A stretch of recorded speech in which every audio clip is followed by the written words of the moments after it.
여러분, 대한민국 영토의 5배, 사우디아라비아의 10배에 달하는 막대한 천연가스와 원유가 잠들어 있을 것으로 추정되는 곳, 즉 검은 황금이 우리 바다 밑에 잠들어 있다는 사실 알고 계셨나요? 그런데 이 막대한 자원이 딱 2년 뒤 고스란히 일본의 손으로 넘어갑니다. 우리가 50년을 기다려온 제7광구가 지금 일본의 아주 치밀하고 비열한 알박기에 당해 우리 눈앞에서 영구히 사라질 위기에 처했습니다. 이건 단순한 자원 분쟁이 아닙니다. 미래 세대가 누려야 할 에너지 주권이 통째로 털리는 대한민국 경제의 대재앙입니다. 그런데도 정부가 끙끙 앓으며 국제사회에 SOS를 치는 동안 일본은 아무 말 없이 침묵하며 2028년 6월 22일 딱 그날만 기다리고 있습니다. 일본이 왜 단 한 번의 탐사도 거부한 채 침대 축구로 일관하는지, 그리고 이 바다를 뺏기지 않기 위해 대한민국이 숨겨놓은 비밀 치트키는 무엇인지, 오늘 이 잔인한 자원전쟁의 불편한 진실과 소름 돋는 실체를 낱낱이 해부합니다. 때는 1969년, 유엔 아시아 극동경제위원회는 전 세계를 뒤흔든 충격적인 보고서를 발표합니다. 동중국해, 대륙붕의 페르시아만과 맞먹는 엄청난 매장량의 석유가 있을 가능성이 높다. 이 놀라운 보고서 한 줄은 자원 빈국이었던 한일 양국을 발칵 뒤집어 놓은 중대 발표였습니다. 당시 전 세계 해양법의 기준은 대륙붕 연장설이었는데 이게 무슨 말이냐면 육지에서 이어진 바다 밑에 땅이 뚝 끊어지기 전까지는 그 나라의 관할권으로 인정한다 라는 원칙이었죠. 수면이 직선거리만 보면 제7광구는 일본 본토와 훨씬 더 가깝습니다. 하지만 바닷속 지형은 이야기가 완전히 다릅니다.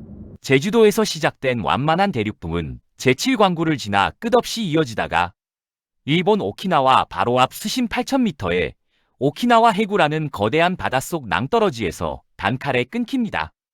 당시 박정희 정부는 이 명백한 지질학적 팩트를 근거로 1970년 발빠르게 제7광구가 대한민국의 관할구역임을 선포합니다. 미래를 위한 거대한 청약통장의 첫 페이지를 연 것입니다. 하지만 생각지도 못한 허를 찔린 일본은 격렬히 반발했고 치열한 외교전 끝에 결국 1974년 양국은 극적인 타협을 체결합니다. 그것은 누구 땅인지 싸우지 말고 한국과 일본이 반드시 공동으로만 탐사하고 캔에서 나누어 갖자. 이것이 1978년 공식 발효된 50년 유효기간의 한일 공동개발구역 JDG 협정의 시작이었습니다. 그러나 1982년 대한민국의 뒤통수를 치는 치명적인 변수가 발생하게 됩니다.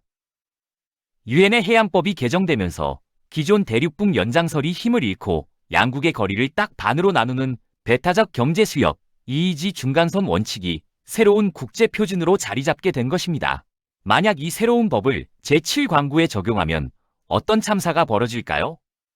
지리적으로 일본 연안과 더 가까운 제7광구 면적의 무려 90% 이상이 고스란히 일본의 수역으로 넘어갑니다. 판세의 변화를 깨달은 일본 수뇌부는 비열한 결단을 내립니다. 탐사를 전면 중단하고 2028년 조약 만료 때까지 버티자. 그러면 저 바다는 완벽한 우리 땅이 된다라고 말이죠. 이후 일본은 약속이나 한 듯 모든 공동탐사 일정을 거부합니다. 왜일까요?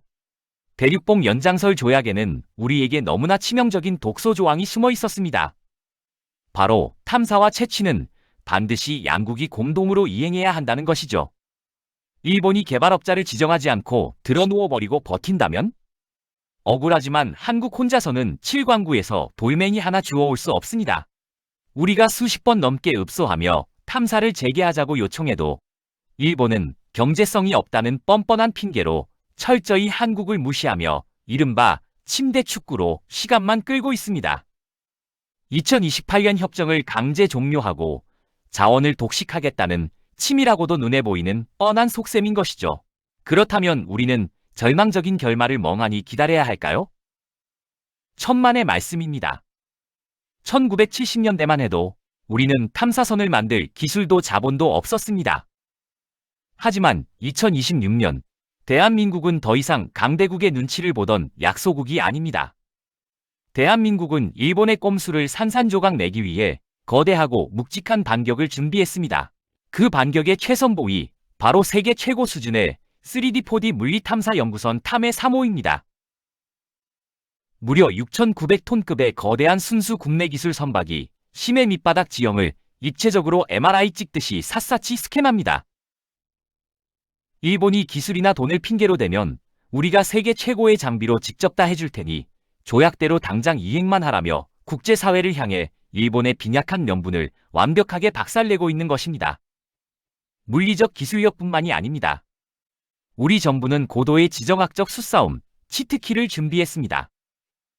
일본이 2028년 일방적으로 협정을 파기할 경우 국제해양법 재판소에 제소하여 이 해역을 공식적인 분쟁 지역으로 만들 것입니다. 그렇게 되면 분쟁 지역으로 묶인 일본 역시 독자적인 자원 개발이 불가능하게 될 것입니다. 더 나아가 미국의 거대 석유 메이저 기업들을 공동개발 파트너로 끌어들여 일본이 미국의 심기를 건드리면서까지 파기하지 못하도록 다자간의 이익을 거미줄처럼 엮어버리는 강수를 두는 것입니다. 가만히 앉아 기다릴 줄 알았던 한국의 맹렬한 기술력과 외교력 앞에 일본의 스텝이 단단히 꼬이게 될 것입니다. 제7광구는 단순한 바다가 아닙니다.